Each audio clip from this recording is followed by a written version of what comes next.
Hello, welcome to a new episode of Geek Lunch Meat. I'm your host Chris, as usual, and in this episode I will be reviewing the latest dinosaur blockbuster Jurassic World Dominion, the sixth film in the Jurassic Park series. And of course, if you like what you see in this video, please hit the thumbs up and so why not subscribe to the channel while you're there. It will help us out a great deal. Thank you very much. So there will be spoilers in this review, so if you've not seen the film yet and you don't want to be spoiled, go away, see the film, and then come back and see if you agree with my thoughts. So I'll probably give you some background, I suppose, on my thoughts on the Jurassic Park franchise as a whole. The first film, I absolutely adored it when it came out in '93. I saw it at a preview screening and it was absolutely packed, sold out.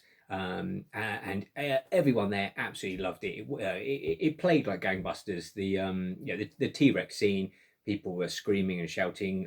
The sort of almost audible gasps of awe when the brachiosaur appears for the first time. Because obviously this was back in the day when the trailers didn't show you anything. They didn't show you any of the CGI dinosaurs at all in any of the trailers. All people knew was there was going to be the most realistic sort of special effects we'd ever seen. And yeah, it absolutely played really well. I saw it 5 times, I think, that summer. Then the sequel, The Lost World, I didn't have the best start. I watched it. My friend had a pirate video of it, which at the time was one of those crappy ones where it was just someone filmed on a camcorder in a cinema. So not obviously not best ideal conditions to watch it. I then did see it at the cinema afterwards, and for me, it feels it doesn't feel like a Spielberg film, which is strange. Of all Spielberg's films, it feels the least Spielbergian. It doesn't have that wonder. It looks as well like they just went, what worked in the first film, let's do that but bigger. The first film, T-Rex attacks a car, and the second film, well, I'll have two T-Rexes attack a truck. So yeah, it's definitely the film I've seen least of the franchise. Now, Jurassic Park 3, which gets a lot of grief from people, I've got quite a soft spot for it. It had a troubled production. They started filming without a finished script, which is never a good thing. And it shows in places, but it did bring back Sam Neill, who I love. So it's got that going for it. It's got some great action sequences. It brings back some stuff from the book, like with the Avery, with the pterodactyls or pteranodons, I never know which ones is which. It does suffer like nearly all the Jurassic Park films. The ending of that one is particularly abrupt. It just literally finishes, they're being attacked by the raptors, and then they're not, and then the army turns up and it's done and dusted. I mean, the film's only an hour and a half long. It is very much like they didn't actually have an ending. Then along comes Jurassic World. After sort of the lackluster performance of Jurassic Park 3, I think surprised everyone with how much money it made. At a time, it came out the same year as The Force Awakens, and for a time it looked like this could be the biggest film of the year. Obviously, till Force Awakens overtook it. But yeah, I enjoyed Jurassic World. I love Chris Pratt, from Parks and Rec, and his Guardians of the Galaxy days as well. So, and I loved seeing a working park. It was sort of obviously the first time we've seen it, and I really enjoyed that. And also, it brought in the idea of an actual sort of bad guy dinosaur. The first three films had gone with the sort of the dinosaurs aren't the bad guys, they're just animals, they're just creatures doing what they do. Whereas this then brought in the Indominus Rex that had been genetically bred, and now you actually had a proper bad guy. So therefore you had you could properly sort of fight against it and have a proper ending to the film. It was one of the, say, for me, the first one that felt like it had a big proper ending for that reason. Fallen Kingdom, then I enjoy the first half of the film more because they're back on the island. There's lava. It's very much an adventure movie. If you've watched any of my videos before, you'll know I'm a big fan of adventure movies and the old pulp adventure stuff. So, running through jungles with lava and volcanoes going off is right in my wheelhouse. I like that. The second half then becomes essentially a sort of haunted house film where you've got the Indoraptor this time, isn't it? And the sort of people bidding to buy the various dinosaurs, which doesn't play as well for me. I don't mind it.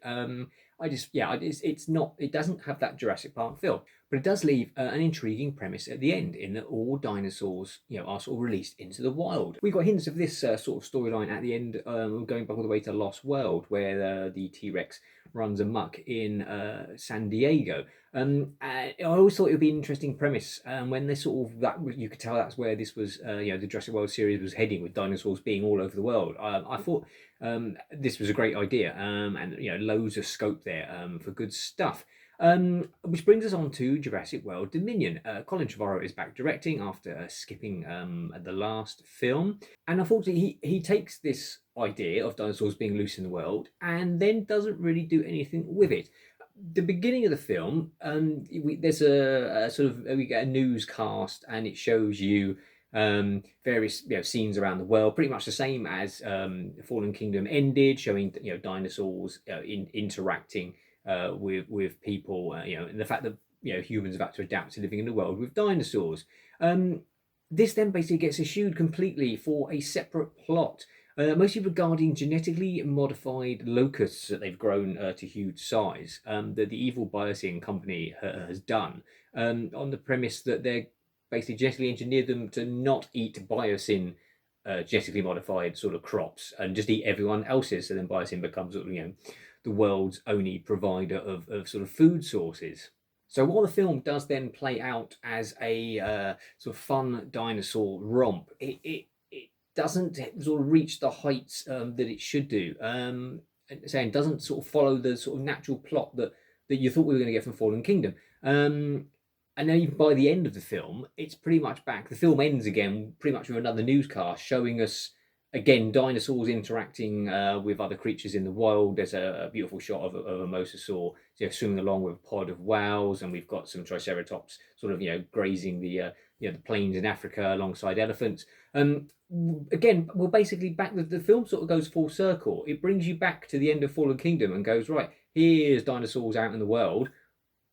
This is good. And it's like, yeah, but that's what I wanted to see. But yeah, so the film doesn't follow that plot. We basically get a Biosyn doing this thing with these genetically bred locusts. They want Beta, who is the offspring of the Velociraptor Blue, and they also want Maisie Lockwood, who is the clone from Fallen Kingdom, so they can do studies on their genes, so they can get up to some more genetical shenanigans. And when Biosyn kidnap Maisie and the Velociraptor is where the plot kicks off as it becomes a rescue film to go and retrieve them. And this is where the plot, such as it is, sort of meanders, because it doesn't feel. It's strange, even though it's got more dinosaurs in it, I think, than any other Jurassic Park film. It doesn't feel a lot like a Jurassic Park film because it is the first one that isn't in a fixed location. The first three were all on the islands, as was Jurassic World. As I say, most of Fallen Kingdom was on the island, and then they were sort of just confined in that one location, the house. This obviously they travel all around the world. At times, it feels strangely more like a James Bond or a Mission Impossible movie. One of the best sequences is when they go to Malta to Owen and Claire go to track down Maisie. And yeah, there's a chase scene through Malta, running across rooftops and then on in cars and on motorbikes, as you see in the trailer. Yeah, and that feels very much like a Mission Impossible movie. And there must admit that scene I really enjoyed. There's a bit where they're in sort of the underground in Malta, where all of the sort of there is dinosaur trafficking that happens, and that scene actually reminded me of the troll market in Hellboy 2. It's like a really nicely imagined, sort of, den of scum and villainy, where they're pitting dinosaurs against each other and betting on them, and all general unpleasantness is going on. And it's really nicely done. I wanted to see more of that. I'd happily watch a movie about that and about the illegal dinosaur breeding. I wonder if maybe a story like that would have been a bit more, incorporating dinosaurs living amongst us, and what was going on like that. But then it also feels, say, a bit like a James Bond film because Biosyn have got almost like a James Bond lair up in the Dolomite Mountains, where there's this sort of big sanctuary they've got, where they've got most of the dinosaurs, any sort of dinosaurs they can find, they capture and bring there. And it's here we find sort of the main villain of the piece, as such as he is, Dodgson, who was obviously the guy in the very first Jurassic Park film who tasks Nedry retrieving the embryos and kicks off the whole events that happen there.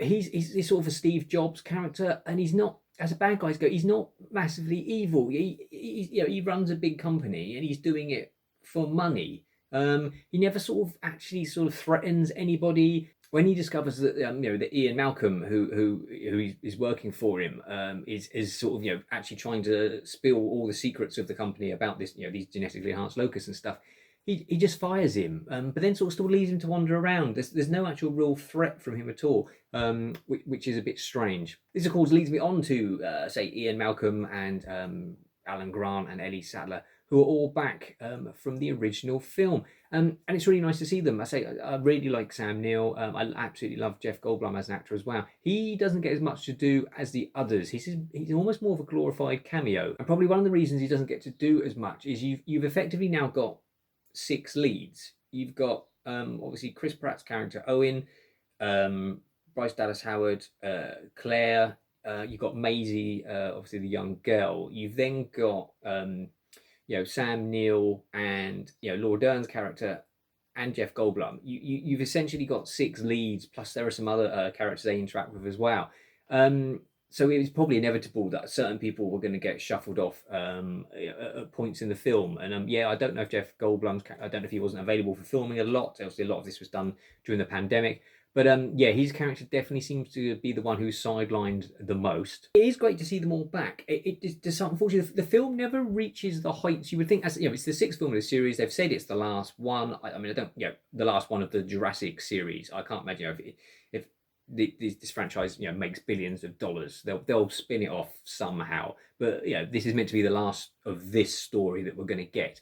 And unfortunately, it's a bit like Rise of Skywalker in that respect. It doesn't sort of do justice to the rest of the series of what's come before. The trailer, when we first saw these legacy characters come back, I must admit, sort of what little hair I've got stood up on the back of my neck. I was really happy to see them back. But it does, and depending on how cynical you are, there are lots of bits in the film that you will either class as triumphant, nostalgic nods, or cynical fan service, and cringe a bit at them. Depending on how you take these things, there are lots of stuff that happens that are just throwbacks, scenes sort of stripped straight from the other films are more or less played out again. Ian Malcolm lighting like a flare and waving it to distract the big dinosaur. So there's lots of things like that. The Dilophosaurs are back. So as I say, your enjoyment of those depend on how you take that sort of fan service. The dinosaurs, of course, are the stars of the shows, and what you'd expect, nothing less. The effects work is absolutely fantastic.